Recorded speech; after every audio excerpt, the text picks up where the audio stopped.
Latest news updates కోసం ఇప్పుడే download చేసుకోండి media effects app. Welcome to media effects.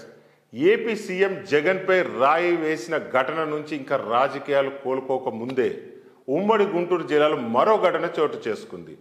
Janasena అధినేత పవన్ కళ్యాణ్ లక్ష్యంగా ఒక వ్యక్తి రాయి విసిరాడు. అయితే అది త్రుటిలో తప్పిపోయి సిబ్బంది చేతికి తగిలింది.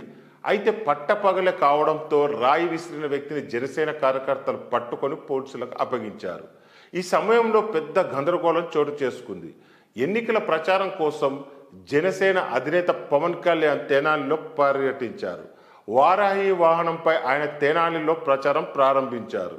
స్థానిక అభ్యర్థి పార్టీ కీలక నాయకుడు నాందేళ్ల మనోహర్, పవన్ కళ్యాణ్ ఇతర నాయకులు వారాహిపై ప్రచారం చేస్తున్న సమయంలో అగంతకుడు ఒక గుంపు నుంచి రాయి విసిరాడు. అయితే ఈ రాయి త్రుటిలో పవన్ కళ్యాణ్కి ఎడమవైపు నుంచి దూసుకుపోయి సిబ్బందికి తగిలింది.